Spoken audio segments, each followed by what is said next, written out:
Olá, boa noite a todos vocês. Eu sou a professora Isis Massi, sou advogada, sou professora no presencial, sou professora aqui do EAD, tenho especialização em Direito e Processo Penal, em Filosofia, sou mestranda em Direito Negocial e eu acho que a nossa aula vai ser muito proveitosa. Nós teremos 4 encontros a partir da aula de hoje de Direito Empresarial. Então, o que nós abordaremos nas nossas aulas de Direito Empresarial?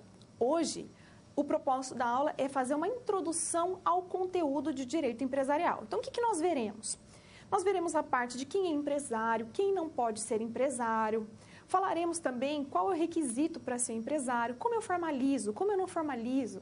No nosso segundo encontro, as atividades, a aula vai ser proposta para outra finalidade. Então, na segunda tela a gente vai saber a diferença do que é uma empresa, do que é um estabelecimento, o que é o ponto comercial, ou se é o ponto empresarial, né, que a gente vai falar hoje do avanço das teorias. Falaremos também sobre nome empresarial, nome fantasia. No terceiro encontro, o nosso foco vai ser trabalhar com as espécies societárias. Como funciona cada uma das espécies societárias? Porque nós estamos acostumados a lidar com que tipo de espécie societária? A limitada e a anônima, não é? Aquela que nós ouvimos falar de uma forma mais rotineira. Agora, desde 2011, temos também a EIRELI e vamos falar sobre outras que vocês, eu tenho certeza que nunca ouviram falar, como, por exemplo, sociedade em comandita por ações, sociedade em nome coletivo. Esses nomes são estranhos, né, até engraçados, e eles estão lá no Código Civil, a gente vai falar bastante sobre isso, e são espécies societárias que estão lá, mas não caíram no gosto popular. E no nosso quarto encontro, falaremos sobre as cláusulas do contrato social, né? Cláusulas essenciais, acidentais, e vou entrar na questão inerente ao direito falimentar. O que vai ser abordado? Recuperação judicial, recuperação extrajudicial e também a falência. Então, é muito importante que nós abordemos todos esses conteúdos. Já aproveito para dizer a vocês que é claro que eu não vou conseguir exaurir o conteúdo. Por quê? Porque o direito, ele é muito dinâmico, ele se completa. O meu propósito é dar uma introdução a vocês, né, dessa parte formal, da parte da legislação, mostrar para vocês aonde vocês conseguirão as informações. Então, se você se depara com uma situação dessa no seu trabalho, você já sabe onde você vai conseguir correr, vai conseguir ter as informações e pensando em vocês, fala assim, mas professora, a gente só vai trabalhar a parte teórica, a parte de direito, a parte formal nas teleaulas? Sim. Mas o seminário vai ter um seminário específico que vai ser dado pelo professor Alcides, que vai versar justamente sobre a parte prática do que nós estamos vendo. Como eu faço, né, na prática para abrir uma empresa. Então, isso vai ser legal. A gente vai ter a complementação da nossa disciplina com um seminário do professor Alcides, que vai falar sobre a parte prática. O nosso conteúdo é bem interessante, vai sair um pouco daquela parte de cálculos que vocês viram na primeira disciplina e que vocês acabaram de fazer uma prova, tanto é que nem participaram da minha atividade, né? Mas eu entendo, tudo bem. Mas é importante que nós façamos essa troca de informações. Eu gosto de bastante participação nas aulas, eu gosto dessa troca de informações. Por que é importante a troca de informações? Porque, às vezes, eu acabo me esquecendo de um detalhe e a contribuição de vocês é fundamental. Além da troca de experiências que nós conseguimos ter, né? Porque nós estamos aqui com polos do norte ao sul do Brasil. Pense, pessoal, no tanto de informações que nós temos, de troca de realidades. O que eu não gosto mesmo, pode perguntar várias coisas, trocar informações, participar das atividades, eu gosto muito disso. Eu só não gosto de falta de respeito, mas fora isso, vocês podem perguntar tudo que vocês quiserem, que eu vou me esforçar ao máximo para conseguir responder. Então, eu conto com a colaboração de todos vocês com relação às participações, com relação a vocês, tutores, que sem vocês a minha aula aqui seria inócua, né? Vocês têm participação fundamental nisso. Também gostaria que vocês participassem bastante do nosso chat atividade. Claro que hoje tivemos prova antes, né? Mas teremos outras oportunidades de vocês participarem comigo das aulas de atividade. E também eu gostaria muito de contar com a participação de vocês no fórum. Então, se puderem lá já acessar e participar do fórum, eu fico muito agradecida porque eu adoro quando vocês participam da minha aula. É muito mais proveitoso, certo? Então, agora eu convido vocês a me acompanharem até o quadro. Vamos lá, então, com um resumo da nossa aula de hoje. O que nós abordaremos na nossa aula de hoje? O direito empresarial evolui, assim como a sociedade, porque nós estamos em constante evolução, constante transformação, a globalização tem auxiliado muito nesse processo, né, de evolução. Focaremos também no seguinte aspecto: o artigo 966 do Código Civil, em seu caput. Então, vamos lá. O que é o Código Civil? O Código Civil, esse Código Civil que eu me refiro, é o Código Civil de 2002, que está em vigor desde 2002.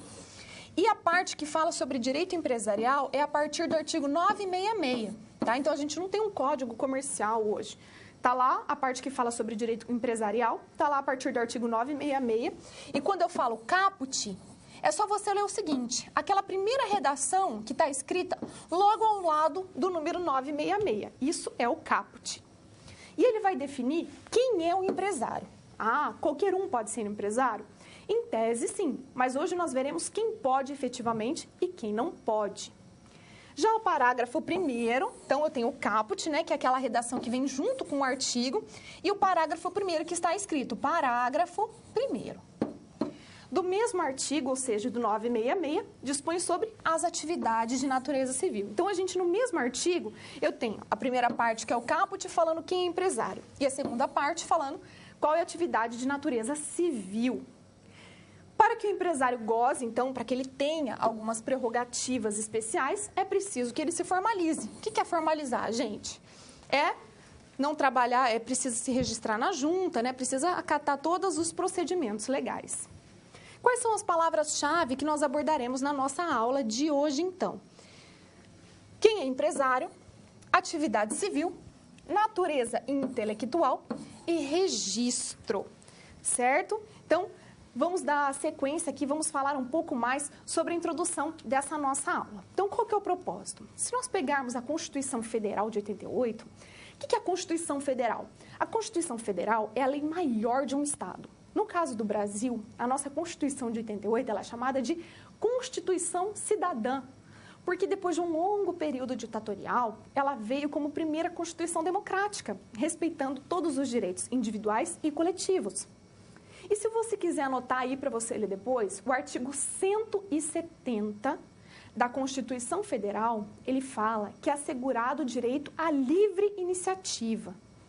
A livre iniciativa, sim. Porque ele quer prospectar, criar empresas. Só que daí ele coloca algumas ressalvas. Então, é livre iniciativa. Mas a iniciativa é tão livre a ponto de o Estado não intervir? Não, o Estado vai intervir. Como o Estado intervém? Como agente normativo e regulador.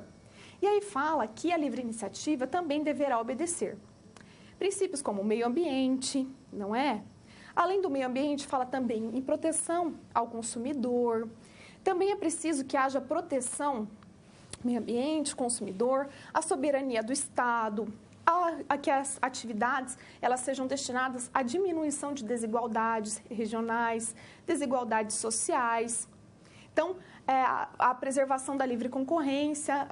Então, eu tenho vários incisos que compõem o artigo 70, que seria muito interessante que vocês lessem, para verificar o quê? O Brasil, ele sabe que precisa da colaboração dos empresários, por isso ele preza pela livre iniciativa, com algumas restrições, algumas balizas legais, para que o empresário também não se exacerbe, não ultrapasse o seu limite, pense só nele e passe por cima de toda a sociedade, ok? Então, voltemos ao quadro, vamos lá.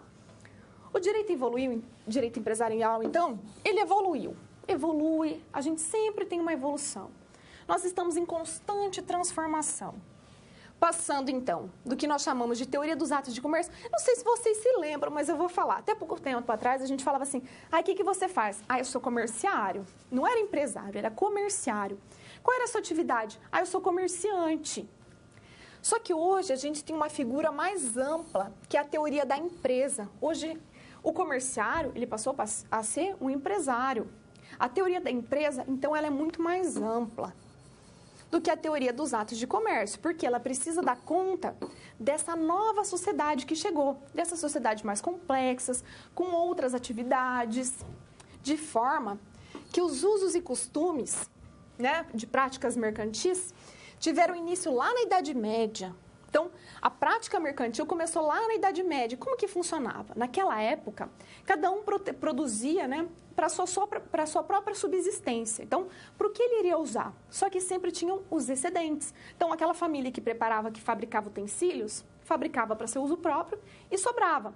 Só que, ao mesmo tempo, ela precisava de agasalho. Outros tinham agasalho, mas não tinham utensílios. E começou essa parte que nós chamamos de escambo, essa troca dos excedentes, que posteriormente, né, adveio a questão da criação de moeda para poder aprimorar as práticas comerciais.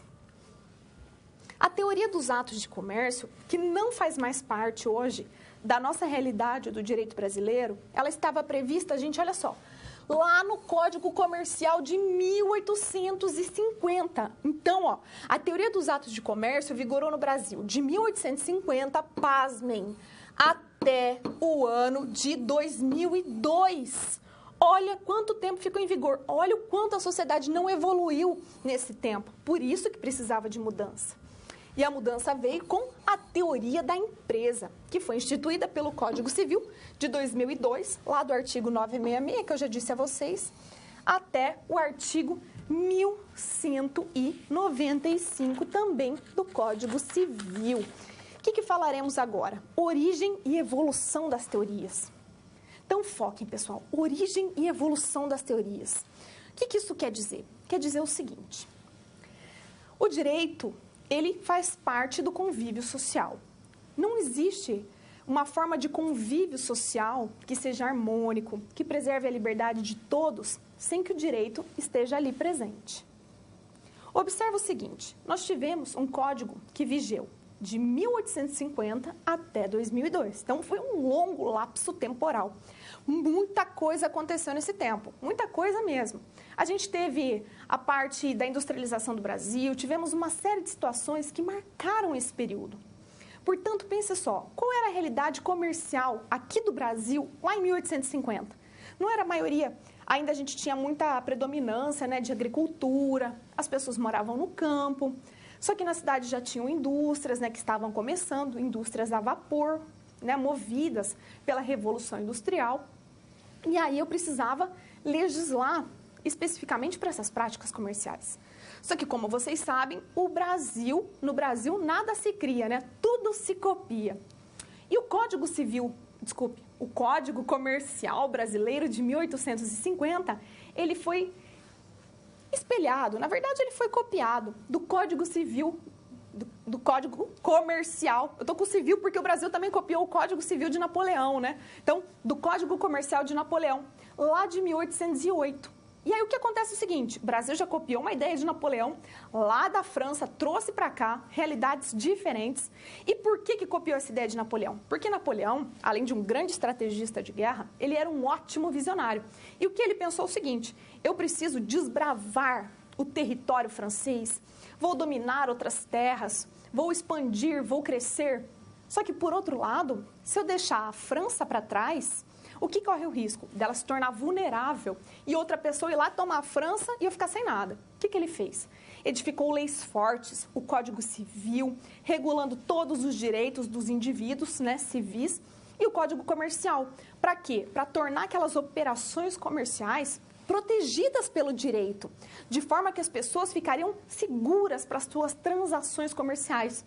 E se algo desse errado, porque o direito ele serve para quê? Para quando tudo dá certo? Não. Para quando algo dá errado. Então, se algo desse errado, um não ia lá tentar matar o outro, pegar o patrimônio do outro. Não, eles iam resolver de uma forma jurídica, de uma forma protegida pelo direito. Eles teriam uma proteção do Estado. Então, ficaria muito mais seguro.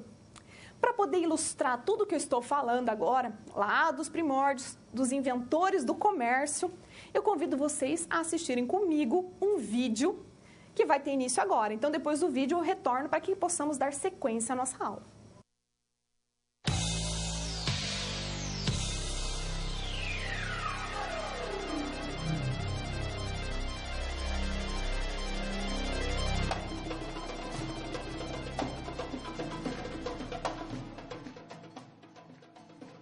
Origem. Os fenícios viviam onde hoje fica a costa setentrional sírio-libanesa. Ao observar o mapa dessa região, podemos comprovar que a posição geográfica desse povo, as características naturais do território e a própria habilidade de seus habitantes foram um fator determinante para impulsionar os fenícios a buscar rotas marítimas para sua expansão e a desenvolver grandes empreendimentos navais. Navegação. Os fenícios eram grandes marinheiros e exploraram com seus navios todo o litoral do Mediterrâneo. Seus mercadores faziam longas viagens para negociar com outros povos. O mar não era um obstáculo, mas sim um canal de comunicação ideal para o comércio. Essas expedições, financiadas pela rica oligarquia local, trouxeram grandes vantagens aos fenícios. Cidades-estados. Os fenícios montaram várias cidades-estados independentes, como Biblos, Tiro e Trípolis. Tais cidades atingiram o auge por volta do século XII a.C., quando antigas potências que dominavam essa parte do Oriente Médio, como os impérios egípcio e hitita, estavam enfraquecidos. Assim, os fenícios transformaram suas cidades em importantes polos comerciais. Comércio. Como não eram grandes produtores de mercadorias, eles atuavam como uma espécie de importadores e exportadores da antiguidade, comprando vinho de uma região e vendendo para outra, de onde traziam óleo e assim por diante.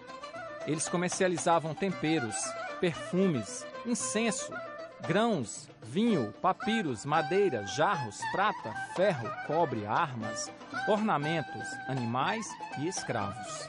Graças a esse espírito comerciante e aventureiro, estabeleceram pontos de colonização, que mais pareciam grandes mercados, em várias áreas do mar Mediterrâneo, como no norte da África e na costa da Itália e da Espanha. Arte. A arte fenícia traz influências dos mais diversos povos, egípcios, gregos, mesopotâmicos, sírios, dentre outros. As joias, os vidros, as madeiras talhadas, os recipientes de metal decorado e os desenhos eram de uma ampla e desconcertante variedade, pois os artistas fenícios os adotavam de outras culturas para satisfazer os variados gostos dos seus clientes. A princípio, os fenícios atuavam sobretudo como comerciantes de cerâmica e artesanato egípcio. Mais tarde, fundaram sua própria indústria de criação artesanal, onde faziam a maioria dos objetos decorativos que comercializavam. Alfabeto. Pela necessidade de um sistema simples de escrita para manter os inventários, contabilidade, taxações de venda e outras atividades comerciais, os fenícios desenvolveram um alfabeto que inovava em relação a outros sistemas de escrita da antiguidade, por se basear em sinais representando sons, retirando os pictogramas e os ideogramas. Os alfabetos grego, latino, árabe e hebraico tiveram origem no alfabeto fenício. Guerras. A partir do século IX a.C., o poderio comercial dos fenícios foi se esfacelando diante da expansão de outras civilizações do Oriente Médio, como os assírios, no atual Iraque, e os persas, no Irã. No século IV a.C., as cidades fenícias perderam de vez sua importância comercial, após serem invadidas pelo Império de Alexandre.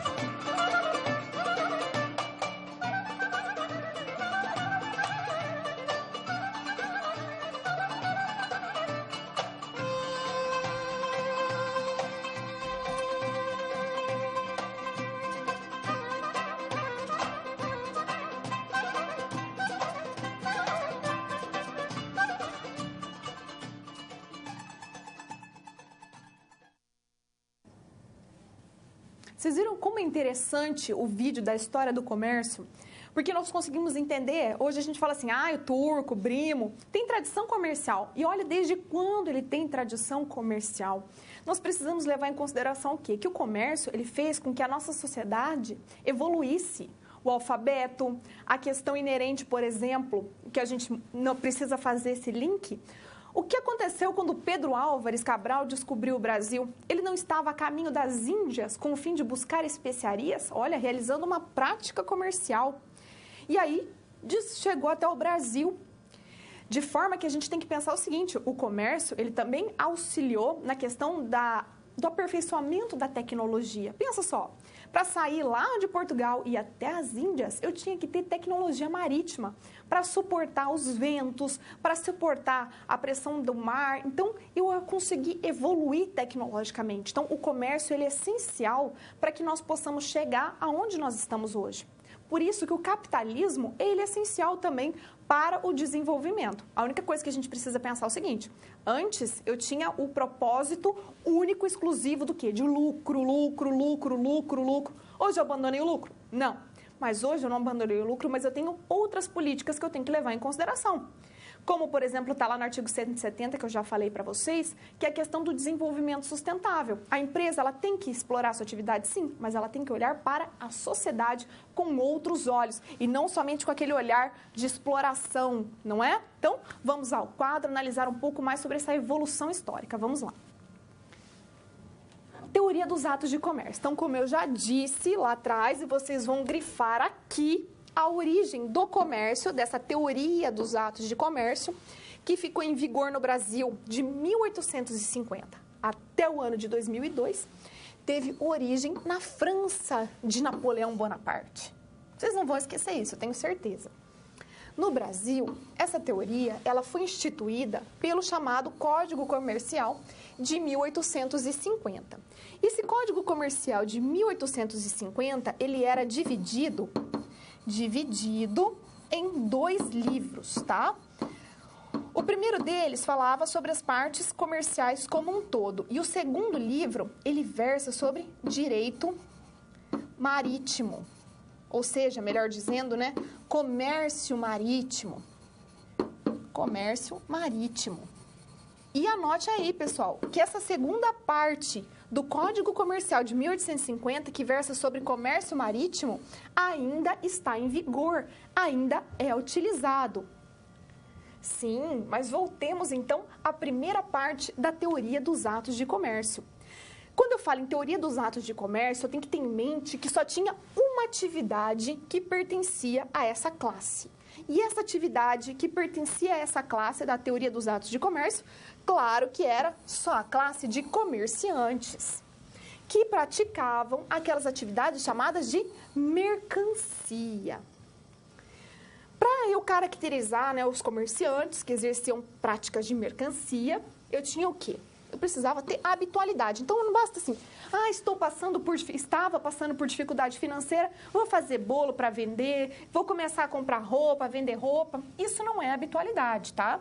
Depois a gente vai detalhar o que é a habitualidade. Então, a habitualidade do exercício da atividade comercial, de mercancia naquela época. Portanto, observa aqui, ó, só era comerciante para fins legais. O que eram os fins legais? Para a teoria dos atos de comércio, aqueles que estivessem matriculados, olha só, já precisavam estar regularizados para serem comerciantes.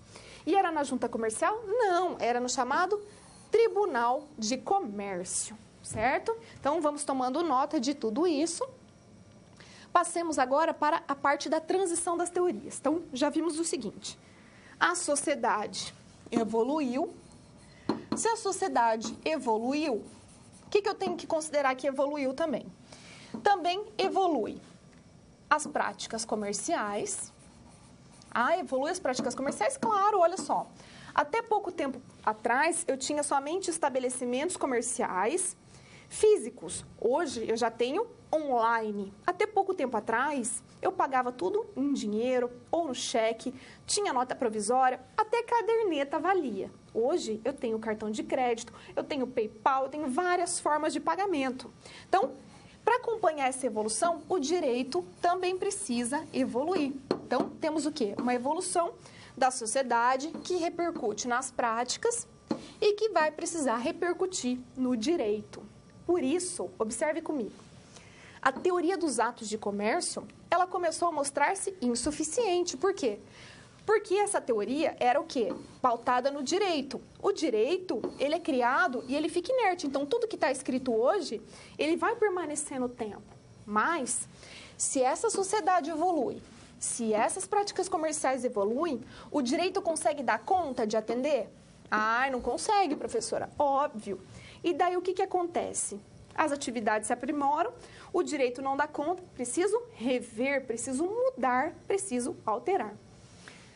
Então, por que aqui começou a se mostrar insuficiente? Por não abranger atividades que hoje a gente tem, atividades industriais, fabrico de peças automotivas, montadoras de automóveis e também atividades como prestação de serviço. Dá um exemplo, professora, de prestação de serviço simples, um que a gente encontra todo dia. Por exemplo, uma lavanderia ou uma agência de turismo. Houve, então, uma evolução das atividades chamadas de complexas. Por quê? Porque eu saí daquele círculo restrito de atividades comerciais de compra e venda de mercadorias. E, portanto, como a gente já está fazendo esse link aqui embaixo, né? O que eu precisava, então? De uma lei normatizando esses novos fatos. Então, o direito ele precisava dar conta desses novos fatos. Para eu chegar na edição de uma nova lei, a jurisprudência fez este papel inicialmente. Não fiquem nervosos. E foram editadas leis mercantis. Observe comigo aqui, vamos fazer um paralelo aqui, ó. Vamos analisar o seguinte. Então, eu tive aqui a teoria dos atos de comércio, tá? Analise comigo aqui, teoria dos atos de comércio. Vigiou por quanto tempo no Brasil? Lá, de 1850, né, o Código Comercial, até o ano de 2002, quando foi editado o novo Código Civil. Dentro dessa teoria, o que eu tinha? Somente as atividades, né, comerciais. A gente sabe que evoluiu as atividades comerciais, evoluíram também as práticas comerciais, porque a sociedade evoluiu, porque a globalização, né, as influências de outros países chegaram sobre nós. E aí precisava fazer o quê? Precisava atualizar a lei. Por quê? Porque a lei não contemplava essas novas práticas. E aí, até que eu mudasse essa lei, que não é tão simples, porque a lei ela tem que ser apresentada lá no Congresso, ela tem que ser apresentada de autoria do Executivo, aí ela vai e começa a tramitar no Senado, aí depois ela tramita na Câmara, e aí depois a gente sabe como é, né? Um processo moroso, para por comissões, todo mundo quer dar opinião, enfim. Só que eu precisava dar uma resposta rápida para esses casos que estavam acontecendo. Como que eu vou dar uma resposta rápida para essa situação? Quem fez o papel de dar essa resposta foi a chamada jurisprudência. A jurisprudência, como o nome já diz, e vocês devem ter subentendido, ela é dada por quem? Jurisprudência, a gente pensa em quem? Em juiz, em tribunal, não é mesmo? Juiz e tribunal. E o que eles fazem? Qual é o papel dessa jurisprudência? O papel dessa jurisprudência é pegar o seguinte: qual é a lei que eu tenho hoje? Já olhei. Qual é o caso que eu tenho que decidir? Entendi. Então, faço essa análise, lei e caso. Mas eu não tenho uma lei específica, ok? O que o juiz e o tribunal vai fazer? O tribunal, né, nesse caso mais propriamente dito. Ele vai dizer o seguinte, ó, aplico tal dispositivo legal a tal fato que aconteceu. E a partir daí, o que vai acontecer? Todas as outras decisões que versarem sobre aquele fato vão se pautar nessa decisão judicial. Então, a decisão judicial, ela serve para continuar aplicando a lei, para continuar dando efetividade a esta lei. Então, vamos voltar aqui para onde eu estava falando, olha. E também foram editadas leis mercantis. Por exemplo, ó, eu tinha um código, vamos voltar lá para o quadro branco, só para vocês entenderem essa parte. Eu tinha o código lá de 1850, certo? Se você pegar a lei da SA, ela é lá de 1964. O que acontece é o seguinte, nesse meio do caminho, quando ia vindo, eu não tinha uma lei específica, né, sobre a prática comercial em si, mas eu tinha algumas leis que já me ajudavam a dar essa interpretação. Tinha a lei da SA, por exemplo, que é muito famosa, a lei dos títulos de crédito, enfim, né, a gente foi aperfeiçoando isso. Agora vamos falar da evolução. Então, volta aqui comigo. Passamos, então, da teoria dos atos de comércio, que era só atividade comercial. Como a sociedade evoluiu, as práticas comerciais evoluíram, o direito ficou lá paradinho. Quem entrou em cena? Quem entrou em cena foi os tribunais, por meio da jurisprudência. Então, pegava aquele fato, aquela lei, que só servia para os comerciantes e começou a estender a sua aplicação para quem? Para os industriários, para os prestadores de serviço, certo? E aí, a gente conseguiu contemplar esses fatos que estavam desassistidos pela lei. Até que chegasse a nova teoria, a teoria da empresa, que é a teoria que nós temos em vigor hoje no Brasil, que é aquela que está no Código Civil de 2002. Vamos ao quadro falar um pouco mais sobre ela? Vamos lá, então. A teoria da empresa, no Brasil, nada se cria, tudo se copia. Teve origem na Itália dessa vez. Então, enquanto a teoria dos atos de comércio foi pega a laço lá no Código Comercial de Napoleão, a teoria da empresa foi originária da Itália, e lá no ano de 1942. Professora, a Itália evoluiu na nossa frente? Não, a gente pode dizer que naquela época a globalização não estava tão incidente, mas a Itália já era um pouco mais evoluída. Essa teoria da empresa só foi implantada no Brasil através do Código Civil de 2002, e lá no artigo 966 desse Código Civil. Observa aqui que isso aqui é muito importante e eu já abordei com vocês ainda há pouco. Houve revogação. O que é revogação? Não era nem mais conveniente e nem oportuno manter uma legislação tão inadequada, por isso o Código Civil entrou em cena. Mas só da primeira parte do Código de 1850. Então, a segunda parte, anote aí, que eu já pedi para anotar quem não anotou, a segunda parte, que fala sobre comércio marítimo, ainda está vigente, certo? Essa teoria da empresa, como o nome já diz, empresa, ela vai além do comércio. Se vai além do comércio, significa que ela é mais ampla, maior, abrange uma série de outras atividades. Então, ela vai além do comércio. E também se aplica aos prestadores de serviço. Então, vamos lá de novo elencar uma lista de prestadores de serviços. Já falei, agência de turismo, vamos lá. Lavanderia, que são as mais corriqueiras, certo? O que mais que a gente consegue colocar aqui? Por exemplo, agência de turismo, lavanderia e todas as atividades a elas análogas. E também as atividades industriais. Por exemplo, fabrico de peças, não é? Enfim. E observa o seguinte, vou até aqui grifar, ó, as atividades de natureza intelectual não são empresárias. Então, coloca aqui, atividade intelectual é exceção, portanto, ela não é empresária. Anote aí que ela não é empresária, hein? Vamos observar aqui, então, ó, esse aqui é o caput. Lembra do caput que eu falei para vocês, ó? Caput, que eu falei que a redação está bem próxima ao número, certo? Então, leia comigo aqui, ó. O conceito de empresário, então, quem é empresário, vai estar no caput do artigo 966. E o que ele me diz? Considera-se empresário quem exerce profissionalmente atividade econômica organizada para produção ou circulação de bens ou serviços. Então, qual foi a inovação daqui que eu tenho para a teoria da empresa? Então, observa o seguinte. Na teoria da empresa, o que eu não tinha? Eu não tinha a produção, porque a produção não é atividade comercial. A circulação estava lá. Então, vou escrever aqui, ó, atos de comércio já previa a circulação de bens, mas não previa a circulação de serviços, que é o caso lá da lavanderia, da agência de turismo, ok? Então, agora a gente vai continuar evoluindo aqui o nosso conhecimento, a nossa aprendizagem. Então, observa aqui comigo. O que a gente tem que ter em mente? Veio agora a teoria da empresa e ela ampliou a teoria dos atos de comércio.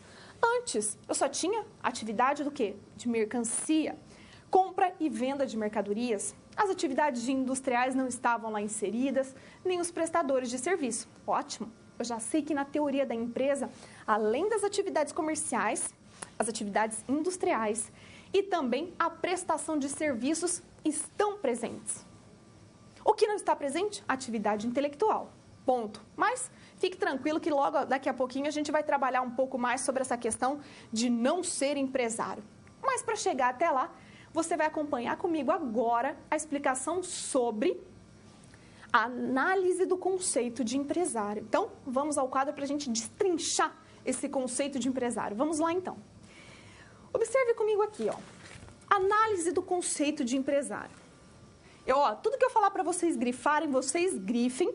E se eu falar para fazer anotação, vocês façam a anotação. Então, vamos lá, ó. Análise do conceito de empresário significa o seguinte, que o empresário ele pode ser individual, mas de responsabilidade limitada, ou ainda ele pode ser uma sociedade empresária.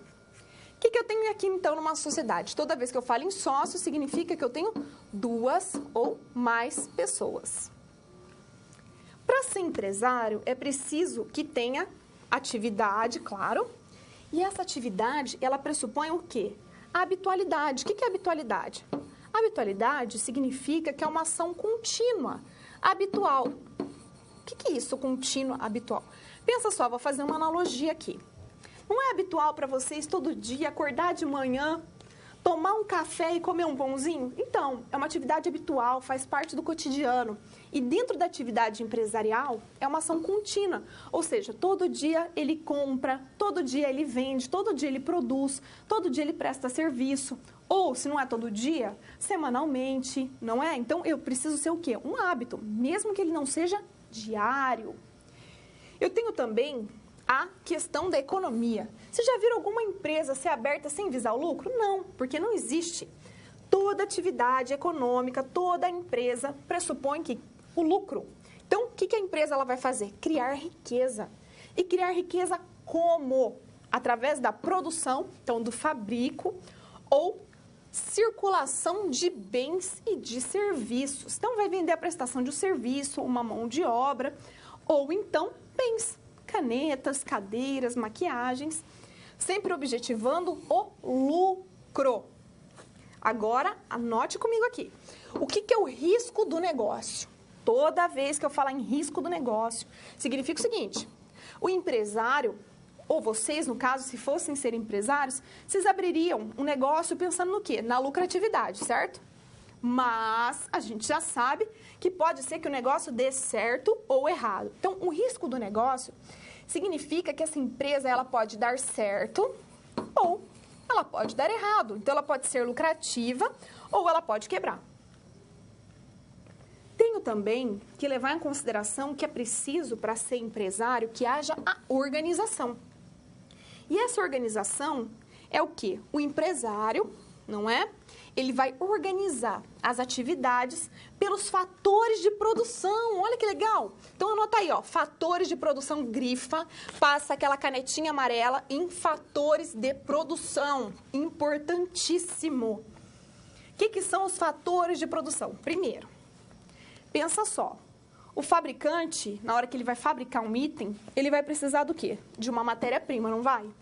Vai. Vamos pensar o seguinte, se eu tenho um comércio, eu vou vender, por exemplo, calçados. Qual é a minha matéria-prima? O objeto da minha venda. Na prestação de serviços, eu também vou ter uma matéria-prima. Ou eu vou vender passagem aérea, vou vender hospedagem em hotel. Eu tenho uma matéria-prima, eu tenho um propósito. Só que eu preciso do quê? Eu consigo começar uma atividade empresarial sem dinheiro? Não. Preciso ter o quê? Capital para fazer a coisa acontecer. Vocês já ouviram falar o seguinte, que sem trabalho eu consigo alguma coisa? Não. É preciso que haja o quê? Um trabalho. É preciso que haja trabalho. Então, é preciso que tenham pessoas trabalhando. E, por fim, tecnologia. E anota aí que essa tecnologia, ela não precisa ser de ponta. Não precisa ser de ponta. Aí vê o seguinte, explica isso aí, professor. O que é tecnologia que não precisa ser de ponta? Fácil, sossegado. Acompanha comigo o raciocínio. Vamos pensar o seguinte, não sei se vocês já ouviram falar, mas pode pesquisar depois no site de buscas. uma marca de bolsas muito famosa e muito cara, chamada Hermès. Essas bolsas, lá o fabricante, anos atrás, né, que tem mais de 100 anos, ele tinha como matéria-prima o quê? O couro. Ótimo, couro, materiais de aviamentos, ótimo. O que ele tinha? O capital para iniciar o negócio, para pagar funcionários, para comprar maquinário e para comprar a própria matéria-prima. O que ele precisava? De pessoas trabalhando. Quem eram as pessoas? Aquelas que iriam cortar o couro, costurar o couro, não é mesmo? Até formar a bolsa. Essa bolsa, até hoje, ela é toda feita à mão, cortada à mão, costurada à mão. E a tecnologia dela é de ponta? Evidente que não. A tecnologia dela é aquela utilizada antigamente. Por quê? Porque é isso que valoriza o produto, certo? E tecnologia de ponta, o que eu tenho? Eu vou fabricar uma Ferrari, por exemplo, eu tenho tecnologia de ponta. Ou itens de informática, eu vou ter tecnologia de ponta. Mas o que eu quero deixar claro é que o domínio da tecnologia não significa que essa tecnologia tem que ser de ponta, o último modelo tecnológico, tá? Basta que ele domine esta tecnologia. Voltemos ao quadro, então, vamos lá, seguindo com a nossa aula, continuação do conceito de empresário. O empresário, ele também tem que ser profissional, ele tem que atuar com profissionalidade. Significa o seguinte, que o empresário, ele precisa ser expert naquele ofício. Então, fala assim, significa que ele não pode ser investidor? Não, mas geralmente quem é empresário, aquele que faz parte ali do nosso dia a dia, se ele vai abrir, por exemplo, uma fábrica de alguma coisa, um comércio, uma prestação de serviços, significa que ele domina aquilo, porque senão ele vai dar um tiro no escuro. Então, a chance dele quebrar é muito grande. Portanto, que é preciso que ele tenha conhecimento sobre aquele assunto. Mas e se ele não tiver? É preciso que ele tenha alguém que tenha esse conhecimento para investir naquela empresa. O que mais que eu tenho aqui? A profissionalidade, ela vai pressupor 3 itens. Então, a profissionalidade pressupõe, vamos grifar aí, 1, 2 e 3. Então, a profissionalidade vai pressupor a existência de habitualidade, que você vai escrever aí, que é ação contínua. Então, ela não para, ela perdura pelo tempo. Segundo, pessoalidade. Significa que o empresário tem que estar à frente de tudo? Então, não, coloca o seguinte, que a pessoalidade, ela significa que o empresário, ele estará à frente do negócio ou, então, tem o ou, né? Ele poderá ter o quê? Um representante, que poderá ser um gerente, um diretor. E terceiro, tem que ter a especialidade. E o que é especialidade? Significa o seguinte, que é o empresário quem conhece o negócio. Vou abreviar aqui, tá? O quem? Quem conhece o negócio. Isso significa o quê? Se esse objeto que está sendo produzido, ele traz riscos no seu consumo, quem deve saber? O empresário. Na hora de confeccionar, quem sabe essa especificidade? O empresário. Ok? Então, agora a gente vai falar um pouco mais sobre a produção ou a circulação, mas do quê? De bens e de serviços. Primeiro, então, vamos esclarecer aqui que quando eu falo em produzir bens, eu estou construindo algo. Portanto, eu fabrico mercadorias. Significa o seguinte, no caso do sapato, eu pego o couro, a linha, o solado e monto um produto. Eu pego as peças e faço uma televisão. Eu fabrico a televisão. Segundo, o que é produzir serviços? Significa prestação de serviço. E eu vou falar de novo para ninguém esquecer. Lavanderia, para quem quiser enriquecer também aqui os meus exemplos, fiquem à vontade. Lavanderia, agência de turismo e grifa de novo aqui, exceto atividade intelectual. Mas você deve estar pensando, mas o que é essa tal de atividade intelectual? Calma, segura aí que logo a gente chega lá. Terceiro, é preciso na profissionalidade que faça circular os bens. O que é circular bens? Comércio. Eu vendo o sapato pronto, eu vendo a televisão pronta, ok? E quando eu circulo serviços, eu estou diante de um agente de viagens. Olha o que ele faz. A agência de viagens, ele vai servir como um intermediador. Intermediador é. O que ele vai fazer? Ele vai vender, por exemplo, passagem. Mas quem vai vender o serviço? Quem vai prestar o serviço é a companhia de aviação. A agência de viagem, de turismo, ela vai vender o quê? A hospedagem. Mas quem vai prestar a hospedagem propriamente dita é quem? O hotel. Tá ficando claro para vocês? É bem tranquilo esse conteúdo, é só a gente começar a trazer ele para a nossa realidade, fica bem mais tranquilo. Aí, o que eu quero colocar com vocês agora, da sequência da nossa atividade, para dar uma relaxada? Sociedade evoluindo, práticas comerciais evoluindo, esse conceito de bem e de serviço se confundindo, como que é? Confundindo mesmo. Conceito de bem, que até pouco tempo atrás era muito claro para nós, não era? O que é um bem? O bem é uma coisa palpável, que eu pego nele.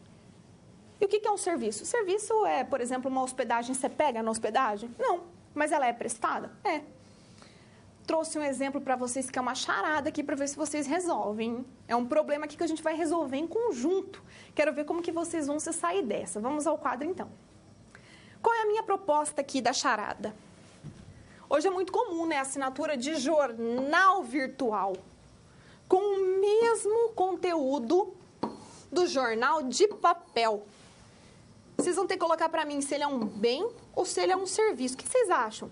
Que a assinatura do jornal virtual, com o mesmo conteúdo do jornal de papel, ele é um bem ou um serviço? Jogo essa para vocês, hein? Tô aguardando a resposta.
Pessoal, por isso que eu gosto dessa turma de contábeis. Vocês são muito participativos, são tantos polos mandando contribuição, que agora eu vou alternar. Quem eu peguei agora, na próxima atividade eu vou tentar pegar polos diferentes. Para quê? Para que a gente possa mencionar e mandar abraço para todo mundo, né? Não é legal mandar abraço para todo mundo também? Claro que é. Então, olha só. Essa pergunta realmente levanta questionamentos. É um serviço ou um bem? Posso colocar para vocês o seguinte? Antes da resposta, eu vou ler as participações. Então, vamos lá. A aluna Gisele, um abraço, Gisele, lá de Esplanada, na Bahia, diz que trata-se de um bem. Então, será que a Gisele tem razão? Em contrapartida, os polos de Taiobeiras, em Minas Gerais, de Luiz Eduardo Magalhães, na Bahia, de Barreiras, também na Bahia, Serrinha, lá na Bahia, pessoal da Bahia tá de parabéns, hein? Quixeramobim, no Ceará, Breves, no Pará, Feira de Santana, na Bahia, de novo a Bahia tá com tudo hoje. Participaram, disseram que trata-se de um serviço. Um abraço a vocês, obrigada pela participação. Será que é um bem ou um serviço? Posso colocar para vocês o seguinte, a jurisprudência, né? Que como eu não tenho lei que fala se é bem ou serviço, a jurisprudência está entrando lá. O juiz está metendo o bedelho já.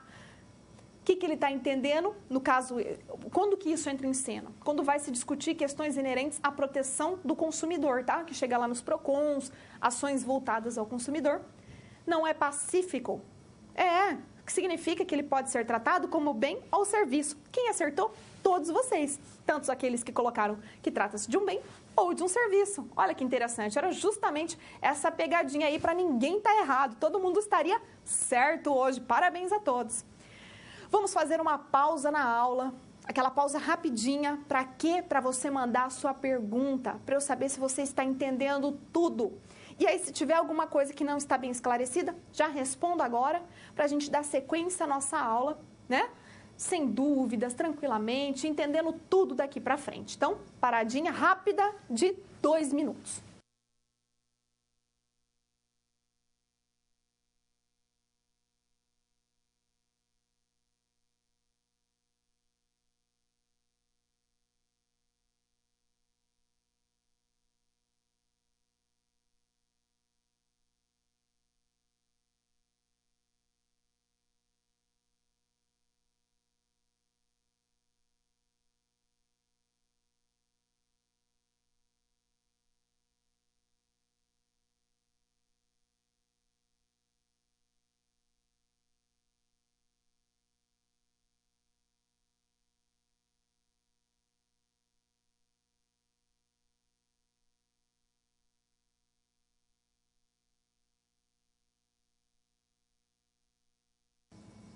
Voltando, então, eu tenho uma dúvida. E uma dúvida que vem lá do Roberto de Alagoinhas, na Bahia, que ele pergunta, então, voltando, né, voltado para a atividade que nós acabamos de executar, dizendo o seguinte: o porquê de ser um bem. Então, volta comigo lá no quadro para a gente acompanhar e explicar isso para o Roberto, né, Roberto? Vamos lá, então. Por que? A pergunta era, um jornal virtual com o mesmo conteúdo do de papel. Quando eu falo para vocês que a questão materializada, palpável, é um bem, vocês não têm dúvida, não é mesmo? O que acontece é o seguinte, essas discussões chegaram, como eu não tenho uma lei sobre ela, então, lei eu tenho? Não tenho. Quem está resolvendo? A jurisprudência. E que tipo de jurisprudência? Aquelas voltadas à preservação do direito do consumidor. E quando bate lá no juiz, a gente sabe, né, que cabeça de juiz é difícil de saber o que se passa. Mas há um conflito entendendo o seguinte, como trata-se do mesmo conteúdo, eu posso tratar como um bem. Outros falam assim, não, na verdade, como eu não consigo pegar, não é palpável, né? Eu consigo tratar como o quê? Como um serviço. Então, isso não é pacífico. Quem entende que trata-se de um bem se pauta pelo mesmo conteúdo disponibilizado, certo?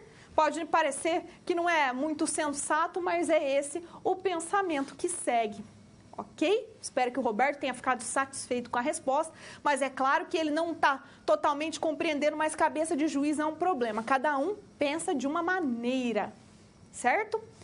Seguimos então com a nossa aula, voltemos ao quadro, vamos lá. O que nós veremos agora? Atividade intelectual. Então, antes da sequência, anota aí comigo, ó.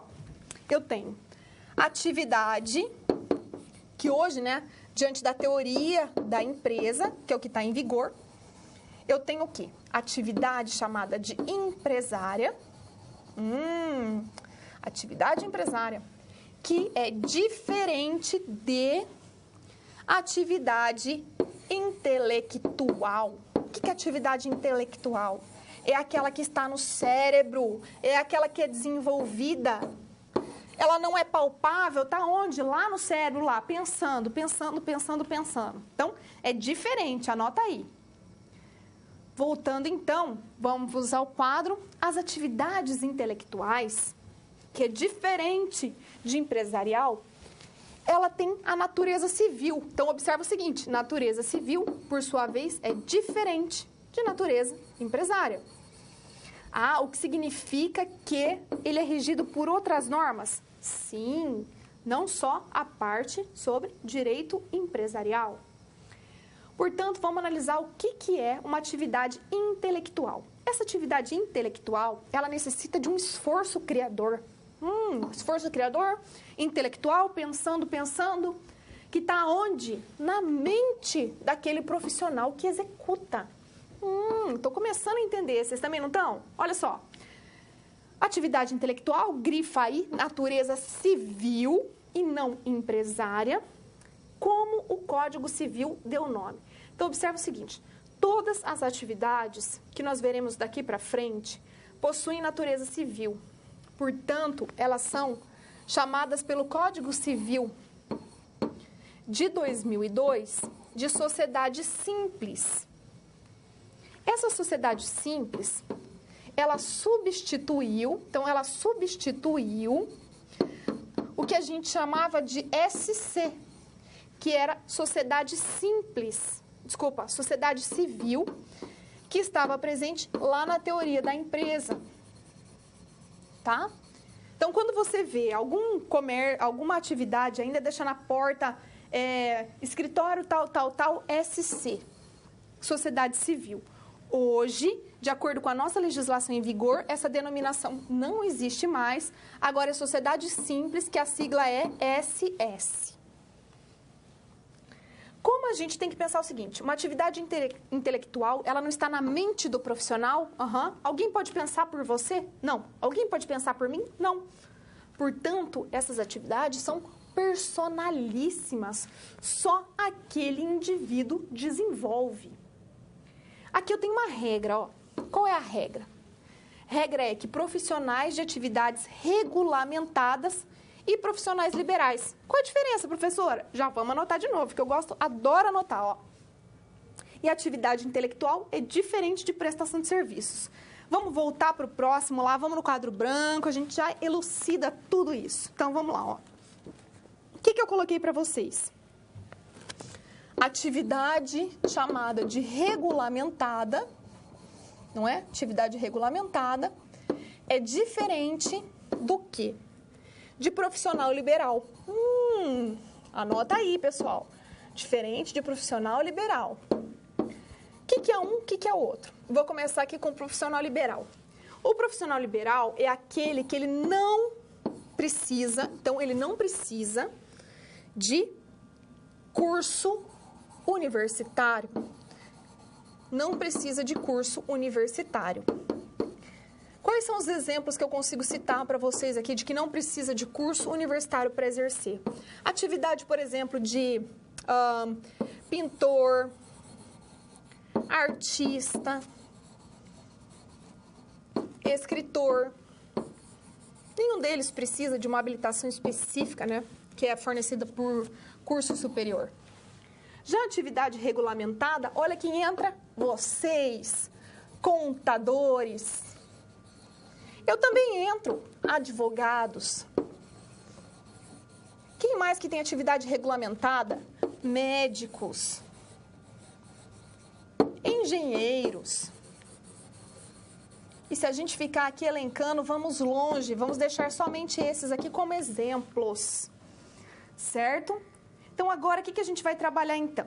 Depois vocês voltem e anotem essa parte aqui. Vou voltar lá, o que tinha agora? Atividade intelectual é diferente de prestação de serviços. Então, o que agora a gente faz o paralelo? A gente faz o seguinte, ó. Atividade intelectual, que é aquela que está na mente do sujeito que desenvolve, é diferente de prestação de serviços. Vamos clarear isso para vocês, diferente de prestação de serviços. De novo, prestação de serviços, me contribua, gente. Estou esperando aqui mais exemplos. Ó, quem eu tenho? Eu tenho a lavanderia, Claro, a lavanderia sempre aqui presente. E tenho também, quem mais? Agências de turismo, que eu adoro esses exemplos.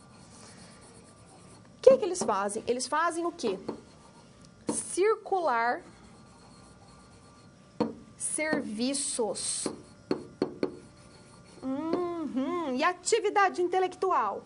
Atividade intelectual é aquela prestada por engenheiro, prestada por contador, por advogado, prestada por artista, prestada também por quem mais? Escritor, prestada por pintor, e que, por sua vez, esse aqui sempre vai ter atividade intelectual, sempre tem natureza civil, enquanto a prestação de serviços tem natureza empresarial. Empresarial. Anotado? Podemos seguir em frente? Podemos, não podemos? Então, anotaram? Para quem não anotou, depois terá a oportunidade de anotar. Voltamos então, vamos lá. O que é importante a gente saber? Que empresário é uma coisa, atividade de natureza civil é outra. Toda vez que eu tiver uma natureza civil, eu vou ter uma sociedade simples e não uma sociedade empresária. Tranquilo? Então, agora vamos ao quadro para a gente verificar quem desenvolve atividade de natureza intelectual, que, portanto, será tida como uma sociedade chamada de simples, que é aquela que tem natureza civil. Eu já coloquei aqui até algumas figurinhas para vocês verem, né? O pintor, aqui o escritor, eu tenho o cantor, tenho o médico, vários exemplos para que vocês associem. E aonde está previsto isso lá no Código Civil? Está lá no parágrafo único do artigo 966. Então, primeiro ele coloca quem é empresário e depois quem não é empresário. Aquele que só vai poder desenvolver atividade de natureza civil. Tranquilo? Então, parágrafo único diz assim: não se considera empresário quem exerce profissão de natureza intelectual, de natureza científica, literária ou artística, ainda com o concurso de auxiliares ou de colaboradores, salvo, então, para toda regra tem uma exceção, se o exercício da profissão constituir elemento de empresa. Grife isso aí, ó. Vamos pensar o seguinte. Vamos pegar aqui a profissão de natureza intelectual. Quem que a gente vai pegar? Claro que vamos pegar um contador. Esse contador, ele pode trabalhar na ajuda com o auxílio, né, de outros profissionais. Então, ele pode ter funcionários? Pode. Mas esse contador, ele vai exercer atividade de contador? Vai. O que ele vai ter, então? Ele vai ter uma sociedade simples. Por quê? Porque não pode ser empresária. Agora, no próximo slide, a gente vai ver o que é o tal do elemento da empresa. Vamos lá, então, ó. Caracterização do elemento de empresa. Porque eu já vi que eu posso ter uma atividade que, inicialmente, ela é de natureza civil, mas se eu constituir elemento de empresa, ela se desvirtua. Ela deixa de ser civil e passa a ser empresária. Então, é isso que está dizendo aqui. Acompanha comigo na primeira setinha. É possível que uma atividade intelectual torne-se empresária se ela vier a constituir elemento de empresa. Ah, professora, está chovendo no molhado, não entendi. Calma lá. A natureza empresarial da atividade, então, a natureza dessa atividade empresarial, ela precisa se sobrepor à intelectual. Então, o que isso significa? O seguinte, ó, que aqui eu tenho atividade intelectual, tá? E essa atividade empresarial, ela vai se sobrepor, ou seja, ela vai cair por cima daquela intelectual. Exemplo, então, um médico que abre um hospital e passa a ser o seu administrador. Olha só, como médico, ele exercia atividade intelectual, certo? Ele poderia ser caracterizado como empresário? Não. Mas a partir do momento que ele passa a ser dono e administrador do hospital, ele caracteriza elementos de empresa. Por quê? porque ele deixa de exercer aquela atividade intelectual. Ou seja, a condição dele de administrador passa por cima, então passa por cima do médico. Tá ficando claro para vocês? Tranquilo, não tá?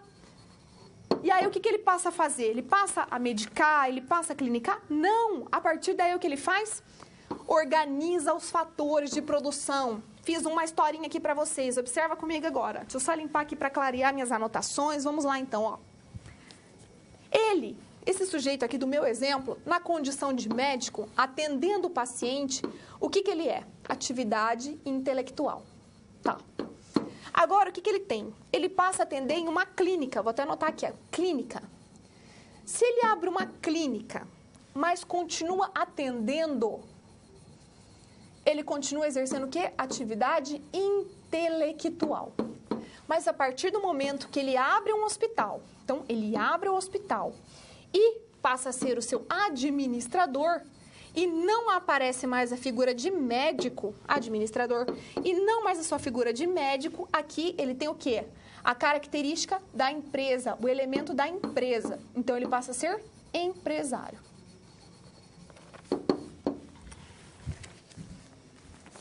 Passemos, então, vamos lá, dando sequência. Voltemos aqui, então. Nítido para vocês? Tranquilo? Deu para compreender? Ótimo, então. Seguindo, então, o que foi o elemento de empresa para o nosso próximo slide, que a gente vai falar da empresa rural. O que é empresa rural? A empresa rural, eu preciso pensar o seguinte: no Brasil, que tipo de exploração da terra que eu tenho? É muito comum no Brasil que nós tenhamos o pequeno empresário, o pequeno agricultor, o pequeno proprietário rural, que é aquele que mora num pequeno lote, numa chácara, num sítio pequeno, não é que ele tem um lote, que ele vai lá, planta a sua verdura, o seu legume, o seu milho, mas em pequena proporção. Tenho também aquela agricultura familiar, que é onde a família trabalha, se une, né, no plantio, na colheita, para fazer o seu sustento. É dele que eu estou falando? Não é dele que eu estou falando. Aqui, eu vou ter como objeto quem? O agronegócio. Quem que é o agronegócio? É aquele grande proprietário rural, aquele que planta milhares de alqueires de cana, de soja, de milho, aquele que tem pastagem de gado a perder com os olhos. É dele que eu vou falar. Então, vamos ao quadro, vamos lá. A empresa rural é chamada de agronegócio. Um nome bem sugestivo, não acham? A empresa rural, em primeiro momento, ela não é empresária. Observa o seguinte: em primeiro momento, ele não é empresário. Ele é o quê? Ele é equiparado. Então, ó, o agronegócio, ele não é empresário, ele é o quê? Equiparado. O que significa equiparado? Significa que é como se fosse.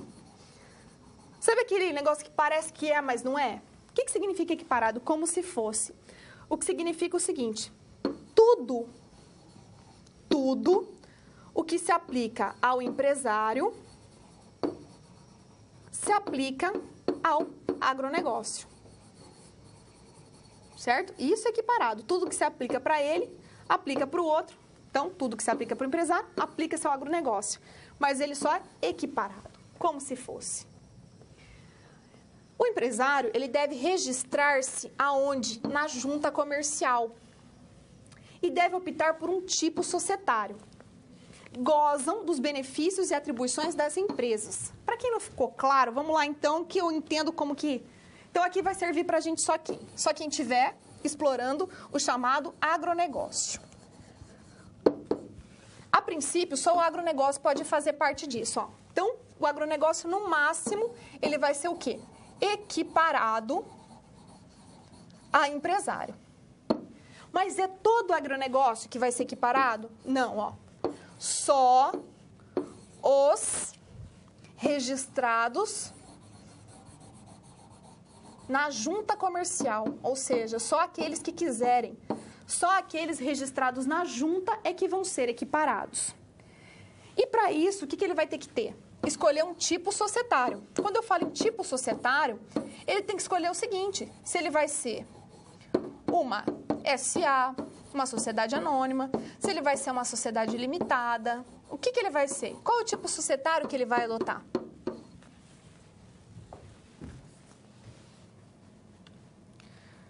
Depois da empresa rural, eu tenho as cooperativas. As cooperativas também dão muito pano para manga. Por quê? Porque muitas pessoas acabam confundindo, ainda mais hoje, que eu tenho o quê? Antigamente eu tinha várias cooperativas de grãos, né, de agricultores. Hoje eu tenho cooperativas bancárias, inúmeras, que prestam serviços bancários, melhor dizendo. O que é importante a gente saber?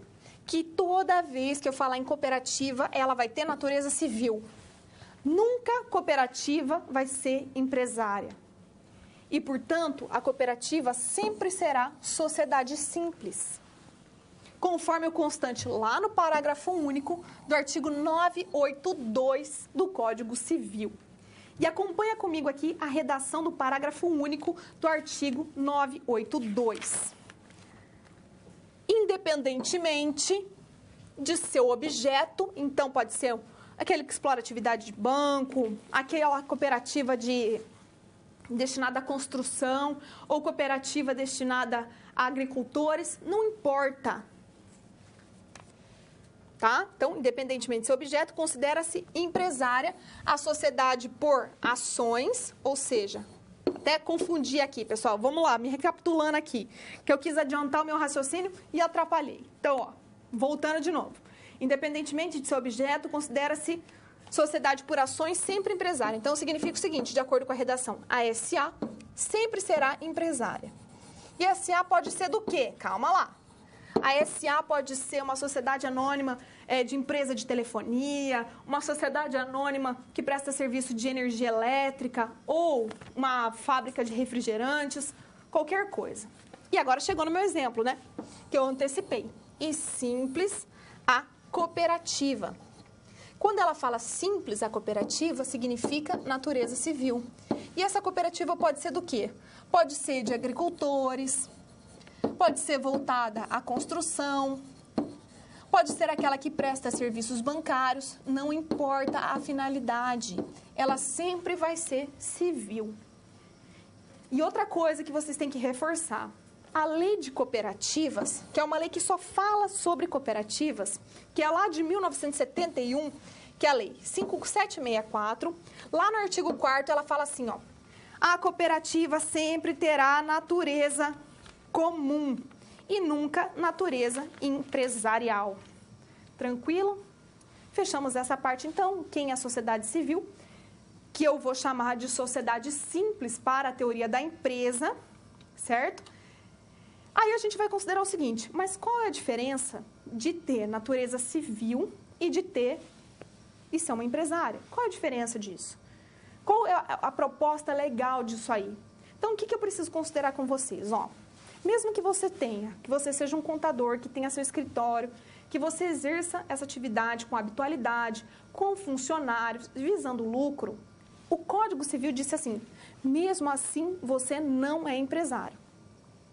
Só que quando você vai se formalizar, você pode optar que a sua sociedade de contadores, ela tenha responsabilidade limitada. Você pode fazer isso. Você pode limitar, que eu vou explicar mais para frente, o que é isso, mas você vai ser o quê? Uma sociedade simples, mas com limitação de capital. Você não vai ser empresário. Por quê? Porque o Código Civil quis assim. Não tem muito o que falar, o Código Civil assim quis. Mas quais são as vantagens de eu ser empresário? Qual é a vantagem de se formalizar? Vamos ao quadro, então. A vantagem de ser empresário consiste no quê? No fato de que o empresário ele poderá requerer recuperação judicial, que vai ser o foco da nossa quarta teleaula. E essa recuperação de empresas, ela serve para quê? Para impedir a falência. Qualquer um pode ter isso? Não. O que consiste a recuperação de empresas? Consiste no seguinte, ó. Eu tenho vários credores, a crise financeira está aqui, não estou conseguindo pagar ninguém. Com a recuperação de empresas concedida, eu consigo jogar para frente esses pagamentos. Eu consigo negociar os valores, as taxas de juros. Também é possível requerer a autofalência. Por quê? Com a autofalência, eu consigo preservar o meu patrimônio pessoal se eu estiver diante de uma sociedade limitada. Também vou poder utilizar os livros contábeis como prova em processo judicial. E se eu não for empresário, eu não consigo. Então, fala assim, você está desviando dinheiro, a sua empresa é fraudulenta. O que você faz? Você apresenta os livros contábeis e consegue comprovar que não é assim que funciona. O empresário com responsabilidade limitada, ele goza da separação do patrimônio e da limitação da responsabilidade. E essa responsabilidade limitada, ela pode ser sociedade empresária, aquela que tem 2 ou mais pessoas, ou individual, de responsabilidade limitada, EIRELI, que existe desde 2011. Só acompanha comigo rapidinho qual que é o pressuposto desse raciocínio. Significa o seguinte, o empresário, ele decide o seguinte, vou abrir uma empresa. O que ele faz? Ele não precisa de capital? Ele pega o capital, tira da pessoa dele e ele transfere esse capital para a empresa. Então, ele transfere esse capital para a empresa. Esse capital é dele? Não. Esse capital, ele deixa de ser dele e passa a ser da empresa. A partir de agora, formalizado, a empresa consegue contrair, celebrar contratos, consegue abrir conta no banco, consegue fazer financiamento, enfim, uma série de atividades. O sujeito que faz isso, ele pensa na atividade dele ser lucrativa, dá lucro. Mas tem o risco do negócio e pode dar errado. Então, pensa o seguinte, essa empresa se vier a falir. Qual é a vantagem? Significa o seguinte, se eu tenho a responsabilidade limitada, tá vendo essa faixa que eu coloquei isso aqui, Isso aqui é a responsabilidade limitada. Significa que se a falência não foi fraudulenta, os credores terão que se satisfazer só com o patrimônio da empresa. Então, está limitado ao patrimônio da empresa. Credores só podem se utilizar do patrimônio da empresa. Só que se eu tiver uma sociedade ilimitada, qual é a questão? Eu não tenho essa divisão e os credores, eles podem se utilizar tanto do patrimônio da empresa quanto do patrimônio do empresário, porque eu não tenho limitação. Só que aí eu preciso pensar assim, se eu não tenho limitação, o devedor, ele responde com seu patrimônio pessoal. A gente vai adentrar mais nisso, se não ficou claro para vocês agora, vocês terão outras oportunidades.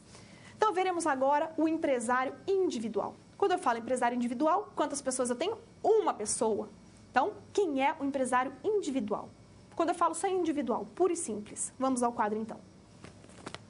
É aquela pessoa física, então não é uma empresa, que titulariza atividade empresarial.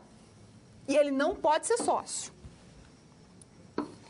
Ele não goza, ou seja, ele não tem direito a limitação da responsabilidade é limitada. Lembra aquela linha que separava o patrimônio da empresa para o do empresário? Ela não existe. Então, patrimônio pessoal e da empresa se confundem. Segundo, ela não goza da separação patrimonial. Então, assim, eu não tenho exatamente o que é da empresa e o que é do empresário. É possível que aceite os sócios e torne-se uma limitada. Então, assim, a responsabilidade limitada dá muita insegurança para o empresário. O que ele faz, então? O individual, ele resolve fazer o quê? Optar com outra pessoa. Então, ele se junta com outra pessoa e ele pode formar, então, igual a uma sociedade empresária. Com responsabilidade limitada, ele pode. Ou então, ele pode se formalizar e tornar-se uma EIRELI. O que é EIRELI? Vamos ao próximo, que vocês já descobrirão. Vou primeiro na EIRELI, acompanha comigo, estou pulando um slide e vou voltar no anterior. A EIRELI, então, é uma empresa individual de responsabilidade limitada. Isso significa EIRELI, EIRELI é empresa individual de responsabilidade limitada. Quando ele entrou no nosso ordenamento jurídico? Só lá pela Lei 12.441 de 2011. E ela deu origem ao artigo 980-A do Código Civil. Até então era assim, pessoal, se você quisesse explorar atividade empresária sozinho, ia sempre ter responsabilidade ilimitada. Mas se você quisesse ter responsabilidade limitada, o problema é seu. Se vira e arruma um sócio. Portanto, a Eireli é similar a uma sociedade limitada, mas com um sócio só. Por quê? Ela é individual. Qual é o foco? Acabar com a sociedade de fachada. O que era a sociedade de fachada? Aquela que o sócio, como para ter responsabilidade limitada, precisava ser em ao menos 2. Então, um era o único que tinha dinheiro. Então, ele entrava com 99% do capital. E o outro, para formar 2, tinha 1%. Ele participava? Participava. Mas com 1%, para quê? Só para limitar esse capital. Por isso que era a sociedade de fachada. No caso da Eireli, se eu tiver uma pessoa física sócia da Eireli, ela só pode ser dona de uma Eireli. Se ela tiver 2, não pode mais ser Eireli. O capital social da Eireli não pode ser inferior a 100 vezes o maior salário mínimo vigente no país. Então, tem que pegar lá. Qual é o maior salário mínimo vigente no país e multiplicar por 100. E aí eu tenho esse valor que tem que estar lá na integralização do capital social. O capital, então, deve ser totalmente integralizado. Já explico isso assim que a gente passar pela sociedade empresária, que é aquela que pode ser composta por pessoas físicas ou jurídicas. Pelo menos tem que ter 2 sócios. Eu tenho separação do patrimônio e limitação da responsabilidade.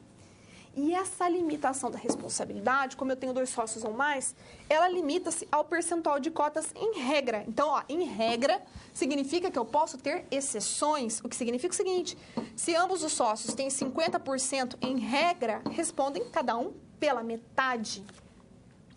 E quanto à integralização? Vou só explicar para vocês aqui, mesmo não sendo objeto da nossa aula. Eu tenho o quê? Eu tenho o capital social subscrito, que é aquele que só vai estar escrito lá no contrato social, e o integralizado.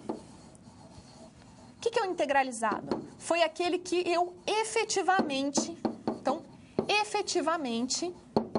quitei. No caso da Eireli, então, eu tenho que quitar tudo na ocasião do contrato social. Então, eu tenho que quitar os 100% lá na ocasião do contrato social. Já destaco que, atualmente, as juntas não estão exigindo, tá? As juntas não estão exigindo essa integralização no momento da abertura da empresa. Para ficar claro para vocês o que era uma sociedade de fachada e o advento da Eireli, as mudanças que trouxeram, eu convido vocês a assistirem um vídeo comigo. Vamos lá, então. O Senado aprovou e a presidente Dilma Rousseff sancionou a lei que permite a criação de empresas individuais de responsabilidade limitada. O novo tipo de negócio não compromete o patrimônio pessoal do empresário em caso de falência. Estela Guimarães está montando uma clínica de estética em Brasília. Entrou com 95% do capital e arranjou uma sócia para abrir uma empresa de responsabilidade limitada.